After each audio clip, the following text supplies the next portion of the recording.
But these withered, ugly legs, she cried out. Oh, I want to be left alone with my sorrows. I have my little farm. Take me back there, please. You mean you don't want Heath Castle? Asked Lieutenant Masters. I loved Heath Castle and I loved Walt, Floriana said brokenly, but I hid myself away so that he would never see me as a cripple. Perhaps it's my foolish pride, but it seems best that I finish out my days as I am doing. Your sister Vera wants to see you very much, said Nancy. She's a widow now with a little girl who looks a great deal like you. For the first time, Floriana was deeply moved. Vera has a little girl, she murmured. Where is she? She and her mother, Mrs. Fenimore, live in River Heights. The child's name is Joan. She likes flowers and gardening just as you do. I can't tell you the whole story now, but they need your help. If I had known before, Floriana began. You were too proud to write to your sister? Yes, at the beginning. Then later a letter I sent to her came back. I had no idea where she was. Mrs. Fenimore and Joan want to leave the neighborhood where they live. Joan would be so happy in the gardens here, Lieutenant Masters said. Are the gardens still beautiful? The former dancer asked dreamily. Nancy hated to tell the woman the truth. She tried to soften it by saying, They've been badly neglected, but they could be replanted. Only one who truly loved the place, though, would want to do it. To me, it would be a challenge, Floriana said with sudden spirit, a memorial to Walt. She added that the castle and its grounds really were pretty large for only 3 people. What a wonderful spot it would be for underprivileged children, the policewoman mused. River Heights always has needed just such a place, especially for its crippled youngsters. I'd like to help them too, Floriana announced excitedly. Yes, I'll build this place into a beauty spot again. I'll bring Joan and Vera here, and later we'll see about the others.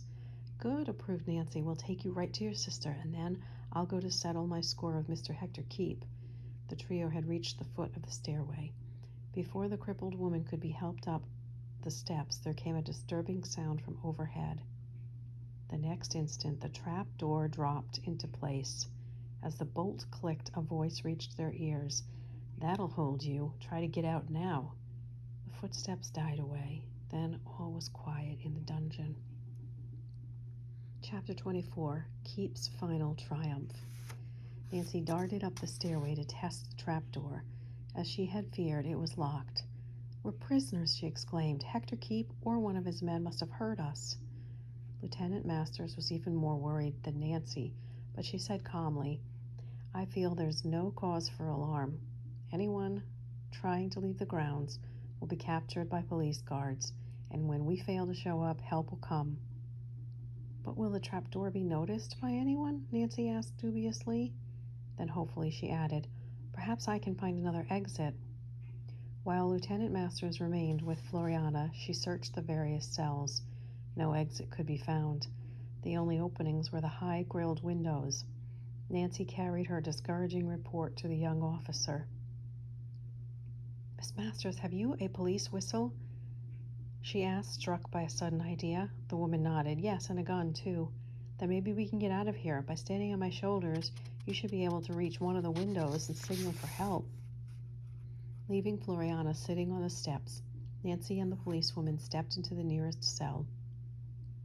Lieutenant Masters was not a heavy woman. By standing on Nancy's shoulders, she reached the window, partially supporting herself by clinging to the iron grills. She blew a dozen shrill blasts with the police whistle. Hope that'll work, the officer said. If not, I'll try firing a few shots. She dropped lightly to the floor, wondering how long they might have to wait. Neither she nor Nancy was confident of being found soon.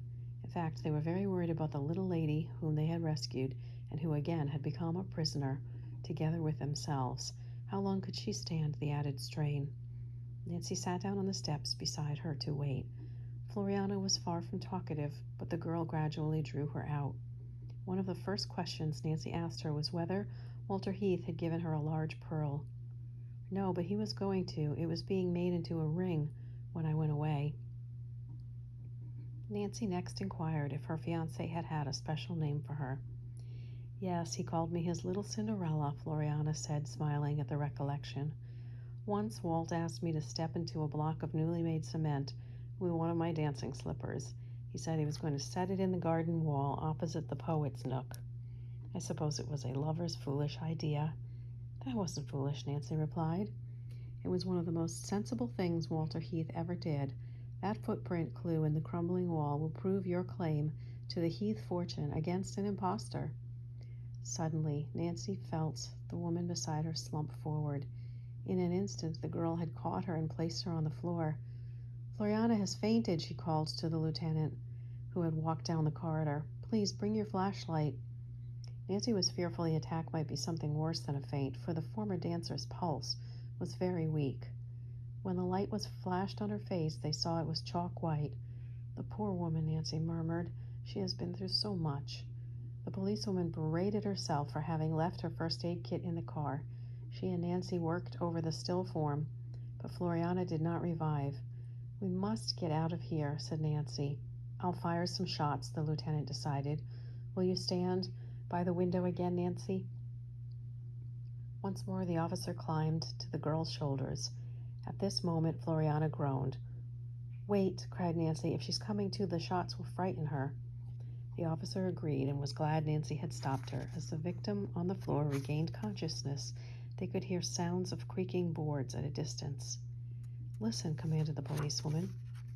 Voices and footsteps could be heard echoing through the old castle. The lieutenant blew her police whistle. Where are you? Called a voice. The officer shouted that they were below the trapdoor in the tower. Repeated blasts from the whistle and continuous knocking on the door guided the searchers.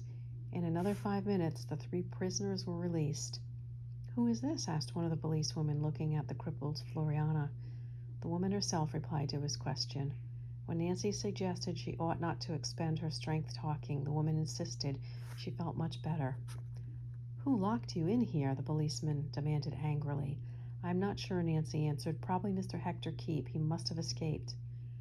Oh, no, he didn't, said a voice triumphantly. We nabbed him climbing over a wall. Also these 2 birds. 2 more officers appeared. With them, handcuffed, were Cobb and Biggs. Behind the men was Hector Keep. This is an outrage, the lawyer snapped. You can't arrest me. I have a perfect right to be on this property. The others are trespassers. Coolly, Nancy presented her evidence against Keep. She accused him of stealing jewelry from the estate, a claim that could be proved by photographs in Walter Heath's box. And that's not the worst, she said to him. You pretended to look for the woman who was to inherit the estate, but you didn't try to find her because you knew she would expose your dishonesty. To protect yourself, you produced an impostor with whom you had made a bargain. And when you found out I was on the trail of the real Floriana, you had her spirited away and locked in a dungeon here. Ridiculous, cried Keep furiously. Lies, lies, nothing but lies. The crooked lawyer had not yet seen Floriana, who was seated on the winding stairs in the tower. Playing her trump card, Nancy now stepped aside. Speechless, Keep stared at the crippled dancer. So what? He demanded after a moment. I had nothing to do with bringing her here, and she can't prove she's the missing dancer. Just look at her. Oh, yes, I can prove it, Floriana retorted with spirit. The imprint of my dancing shoe is embedded in a wall at Heath Castle. Furthermore, I still have the slipper that made the imprint. What's that got to do with it? The real Floriana's at the Riverview Hotel, Keep blustered. She has a note to prove her identity, a note signed Walt. Don't you mean half a note? Nancy inquired significantly. I have the rest. Cobb and Biggs looked startled. You? Cried the latter. Where did you find it? At the factory after the explosion. The men hung their heads guiltily, admitting they had been there. Biggs added, Hooker had here found the note in a desk. Mr. Keep sold. He tore it in 2 pieces, expecting the old man to cough up more money for the second half. Nancy was startled to hear Cobb addressed as Hooker, though it confirmed what the girl had thought. To her inquiry if he were Jetty's father, the man nodded sullenly that he was. Then that explains why the boy came to Heath Castle, she exclaimed. He learned about the estate from Joan. You, in turn, heard from your son that Floriana was missing, so you and Biggs got together. Biggs suspected his former employee had hidden some valuable things In the estate walls, and you two convinced Mr. Keep he ought to hire you to look for them. When you found them, you kept the things for yourselves. You guessed right, but I don't know how, said Biggs. I know nothing about any of this, shouted the mortified lawyer. Mr. Keep, it looks as if the case against you is pretty serious, said Lieutenant Masters. I tell you, I never saw these men before, Keep insisted, nor that crippled woman either. Now, all of you, get out of here. For a long second, there was silence. Then slowly, Floriana got to her feet, her eyes ablaze. She pointed a finger at Keep, saying, Arrest that man. Arrest him for kidnapping. The wily lawyer's jaw dropped. Then he recovered himself. The woman is crazy, he shouted. The night you came to my farm and brought me here, you wore a disguise, Floriana accusingly. At first I didn't recognize you, but your voice. I know your voice. The former dancer's eyes burned with hate. As she added, I shall prosecute you to the fullest extent of the law for Walter Heath's sake.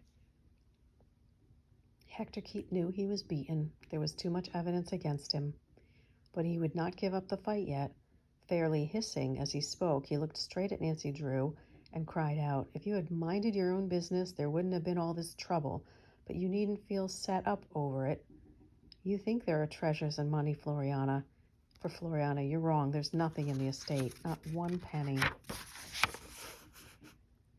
Chapter 25, Heath Castle Restored. The dramatic scene in the tower of Heath Castle ended abruptly. The policemen and their prisoners went one way. Nancy, Lieutenant Masters, and Floriana headed for the Fenimore cottage. When they reached her sister's home, Floriana asked Nancy to go in first and break the news, telling briefly of her present condition and of what had transpired during the past few hours. Oh, you found my sister? Mrs. Fenimore cried after Nancy had spoken to her. You wonderful girl. I don't care if we never have Heath Castle. To think Flossie is alive and we can be together again.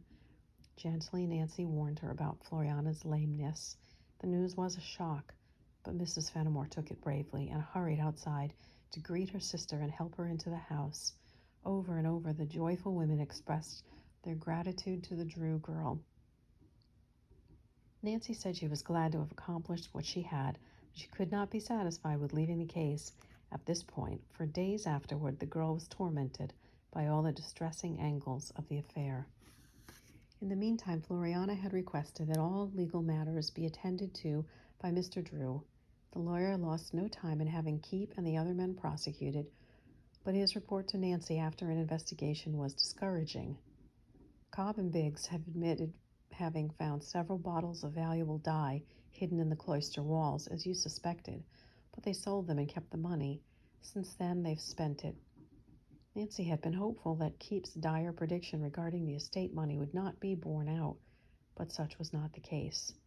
Mr. Drew had discovered that the total Heath assets were $20 and a ruined castle with a few pieces of furniture. Account books showed huge sums had been paid to various detective agencies, supposedly for the purpose of conducting a search for the missing Floriana. This was not true. The wily lawyer had stolen the money instead. Unfortunately, we can't recover it, Mr. Drew remarked to his daughter. It's all spent and Keep has little of his own. How about the Heath pearl, Dad? You didn't find it? No, I'll keep on trying, of course. Frankly, I don't feel hopeful about the prospect. The cloister walls may still contain a few treasures, the girl suggested, unwilling to admit total defeat. I've had the place searched, Nancy.